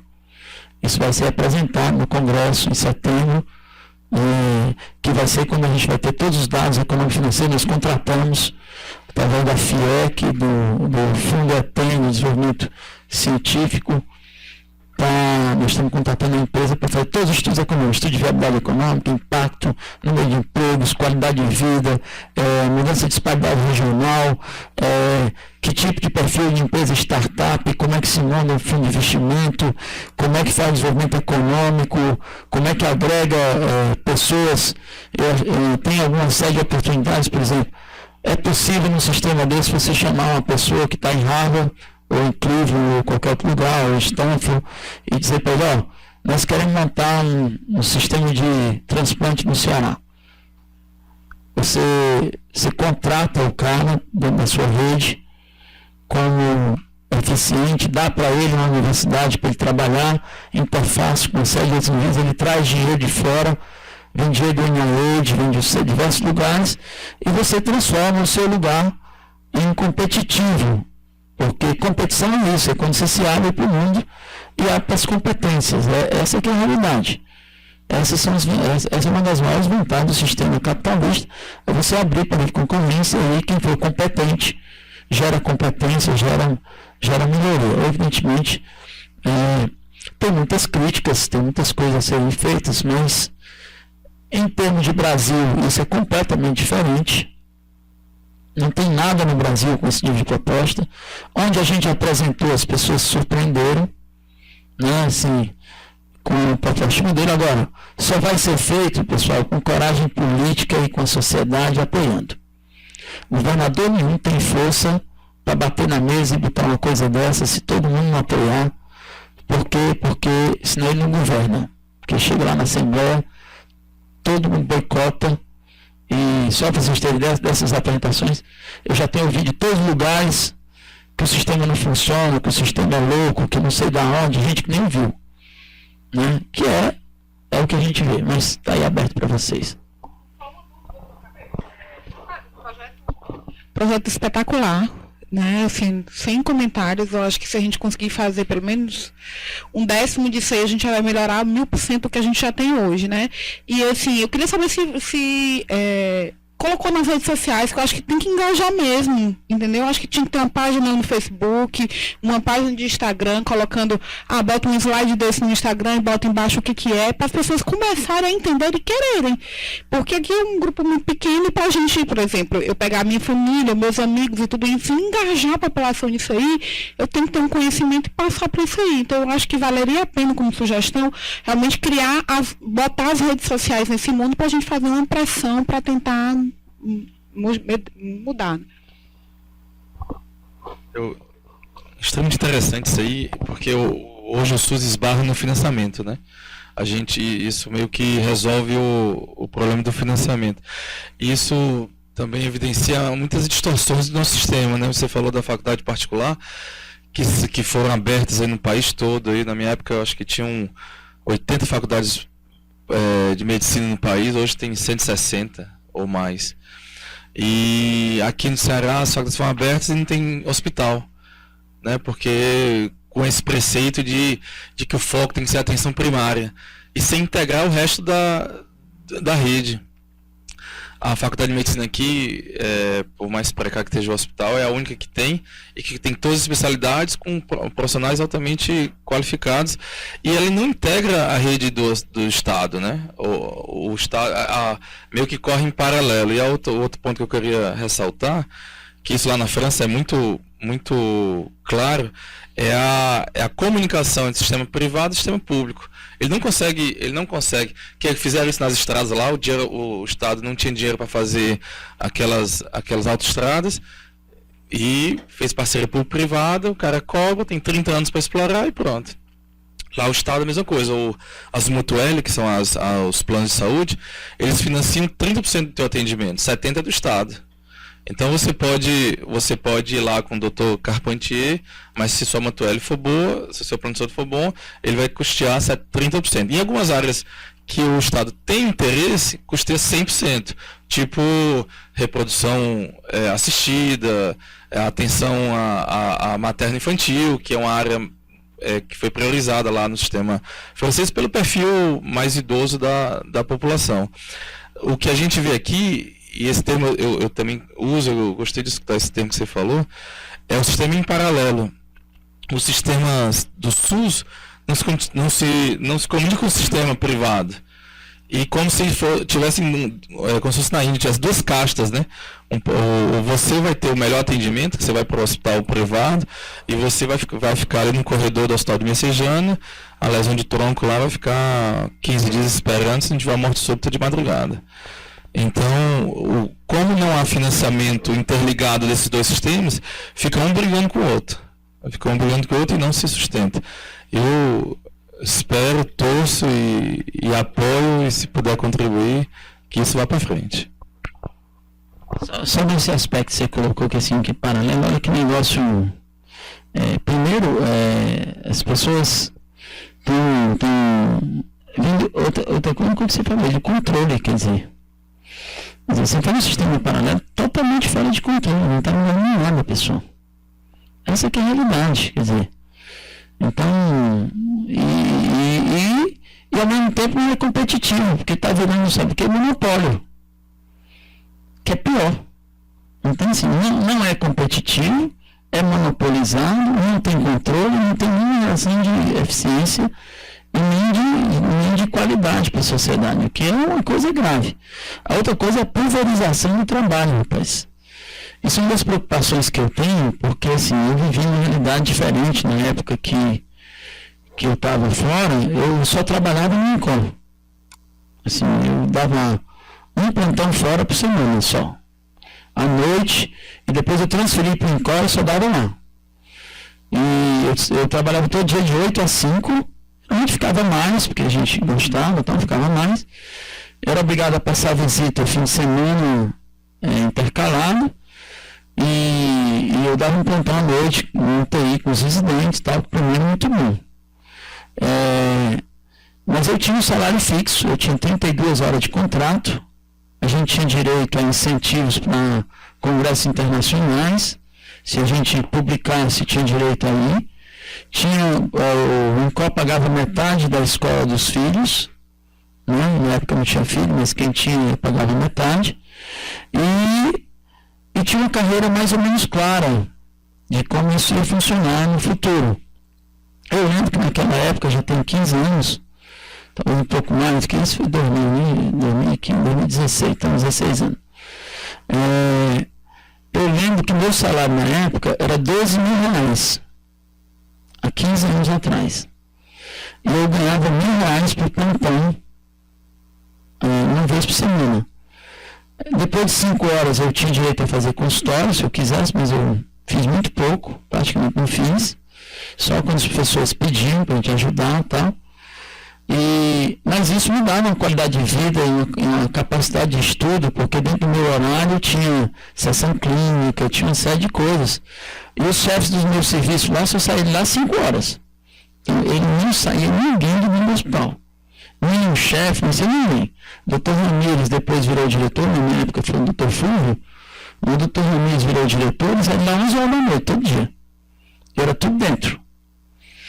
Isso dava um espírito à instituição, a Sandra foi de lá também, que é uma coisa fundamental, assim, não é longe de quem trabalha, pessoal, assim, de você ter certeza que você está aprendendo. Porque uma das coisas que para mim é esquizofrênica é assim, o cara achar que o sujeito que está perdido em posto de saúde, no meio de uma favela, não sei de onde, sozinho, estudando sozinho, ele vai aprender alguma coisa, não aprende. Vira cansativo. Porque uma parte do aprendizado, pessoal, está do contato. Então, se eu tenho uma área de ambulatórios que está vizinho no hospital, que produz conhecimento, e o cara vai na sessão, ele faz pós-graduação lá, o cara começa a carreira dele na UTI, com 20 anos de UTI ele está cansado, aí ele vai para a atenção ambulatorial, ele versatiliza as ações dele, pessoal. Você não tem uma cidade, mas, por exemplo, eu adoro UTI, mas eu não tenho mais condição de dar plantão noturno no UTI, eu não aguento. Simplesmente. Quando faz isso, eu fico 3 dias de ressaca. Então, porque por uma questão física, não é só psíquica, intelectual. Intelectual até tem, mas é físico. Então, aí é que você gera um sistema que, a meu ver, é esquizofrênico, porque ele não está preocupado com quem elabora o trabalho, ele não está preocupado se esse cara está sendo bem remunerado, se ele tem qualidade de trabalho adequada, se ele tem futuro. Então, olha o que está acontecendo. Vocês trabalham no sistema, pessoal, vocês vão ser escravos da iniciativa privada, vocês vão ganhar bem no começo, vão trabalhar 70, 80 horas por semana, não vão estudar. Em 10 anos vocês estão fora do mercado, ou depressivo ou alcoólatra. Que é o que acontece. É impossível sobreviver assim. Eu converso com esses plantonistas quase todo dia. Então, se a gente não mudar esse modelo, vai ser uma tragédia. E depois, pessoal, não tem dinheiro para financiar desse jeito. É simples. Então, vai ficar essa guerra como nós estamos agora. O governo dizendo que as pessoas gastam errado, botando menos, a gente achando que tem que ser mais, né? E daí por diante. E é gerado um sistema, pessoal, que é inviável. Esse desenho de atenção primária, assim, se ele não for vocacionado para um local onde forme, então não dá certo. É meio que acontece no médico consultório, que o cara que fica no consultório a vida inteira, com rara exceção, dificilmente ele vai ficar atualizado com as técnicas adequadas. Por quê? Porque parte do aprendizado, pessoal, é do convívio. Doutor Josué estuda cirurgia, doutor João Marcelo, doutora Sandra estuda eco, estuda clínica, estuda arritmia e reanimação, doutor Ricardo estuda hipertensão. A gente aprende assim. Então, a transferência de conhecimento com experiência. Não tem outra forma. Isso vem de encontro, nós tivemos uma discussão sobre a Sociedade Brasileira de Cardiologia, e eu tenho dito aqui na sociedade local, o Ricardo já viu isso, que as sociedades precisam mudar o perfil.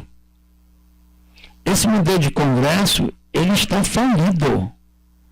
Não funciona mais. Está sendo esvaziado porque não transfere conhecimento real. E está caro. Essa metodologia está desatualizada. As sociedades ela têm por obrigação de discutir a metodologia do conhecimento. É simples. Não financiar vaidades individuais, como a gente faz a vida inteira, né? Eu inclusive. Né? Então assim, eu acho que é uma oportunidade para um debate. Eu já coloquei isso, por exemplo, tem reitor que é defensor do SUS incondicional, e no final da minha apresentação disse, eu sou um defensor do SUS incondicional. Eu disse, e aí? E depois? Eu quero saber o seguinte, concordo com você, mas eu quero lhe dar umas realidades, magnífico. Primeiro, o desenho para mim não é crônico. Segundo, a sociedade tem um outro caminho. Terceiro, 60% do custo de saúde brasileiro está gasto no sistema privado para atender 20% das pessoas. E 40% do custo de saúde total está sendo gasto no SUS, que atende 80%. Como é que faz isso? Como é essa lógica? Então, não se trata aqui de direita, esquerda, meio, centro, até porque não existe, né? Só existe nesse país um partido aqui, lobista do poder. Né? Que é simples. Né? Os governos, pessoal, eles estão sempre a reboque da sociedade. Vocês precisam entender, quer dizer, quem faz a transformação não é o governante. Quem faz a transformação não é o deputado, senador, prefeito, ministro. Quem faz a transformação é a sociedade. Com os modelos que vão se adaptando daí por diante. Eles estão em reboque, é por isso que eles são sempre pouco representativos e por esse motivo eles precisam ser temporários. Não pode ser perpétuo, né? Como alguns querem transformar. Então, eu vou, a ideia é, nós estamos montando isso por escrito. A ideia de montar a mídia social acho que é ótimo. Nós vamos levar para os jornais, né, o Povo e o Diário, querem montar um caderno específico para isso. Nós estamos criando um fórum em março, que está todo mundo convidado. É um fórum de debate do sistema de saúde. Vai vir para esse fórum o cara que montou o PICOI americano. Quem quiser entrar na internet, eu já disse mais de uma vez, pode entrar, que mora na Inglaterra, o Tulik, que mora em Harvard, que está falando em eficiência no sistema, e um indiano que tem muitos questionamentos, mas fala sobre saúde como meio de desenvolvimento social, e é Nobel de Economia. Então, a ideia é que todos nós lá vamos expor tudo. O custo da saúde, os engargalos do Estado, o que os médicos pensam, o que as enfermeiras pensam, que a ideia é deixar muito transparente a análise do sistema para a sociedade inteira. Né? Isso está sendo gerado em fórum, acho que assim, não pode ter caixa preta. Eu participei de 2 reuniões do COGEF é onde há o controle econômico no Estado, e eu disse várias vezes, secretário, não pode ter caixa preta. Você tem que jogar claro. Se você quer ajuda, se realmente a sociedade quer construir um impacto, tem que ser bilateral. Nós, como médico, começo eu, e vocês também não podem esconder o jogo. Mas isso, pessoal, eles escondem sempre, é óbvio, né? Mas isso só tem um jeito, é pressão social, não tem outra saída. Uma pressão social inteligente, né? Com começo, meio e fim, né? Não desbaratada. Eu vou disponibilizar depois o site, todo mundo tem que entrar, olhar os slides. Quando o projeto estiver pronto, a gente vai colocar para todo mundo ler. Eu queria que vocês pensassem sobre o assunto, refletissem, para no momento adequado, inclusive no fórum, vocês debatessem, levassem críticas. Não vamos criar um site de crítica, não, que é para a gente melhorar a metodologia, né? E para que esse debate seja transparente, não tem problema nenhum. Esse projeto não é meu, nem de ninguém, não é demérito nenhum criticar, não é demérito nenhum não ser implantado, não tem problema nenhum. Se daí sair outra ideia que seja mais factível, que seja mais realizável, né? Não precisa ter. Eu participei desse Brasil 2030 durante um ano, a gente fez em São Paulo. Só para vocês terem ideia, tinha economia do mundo inteiro nesse projeto. E nós saímos lá, depois de um ano de debate, não tinha uma proposta para a saúde. Nenhuma. Estava lá Fernando Henrique Cardoso, José Serra, Jorge Paulino, Luiz Sicupira, o cara da Gerbal, o presidente da ANAS. Ninguém saiu de lá com um projeto. Saiu de lá com um conjunto de ideias. E isso é um problema no mundo inteiro, não é à toa, pessoal, que o menino toda semana a principal discussão é o sistema de saúde. Pode abrir lá. Eficiência, custo-efetividade, trabalho, ensino baseado em evidência, como é que faz isso, quer dizer. Então, mas eu agradeço, desculpa o tempo de vocês, eu sei que eu tirei da aula, mas é o momento que a gente tem para mostrar a vocês, eu acho que é importante. Para terminar.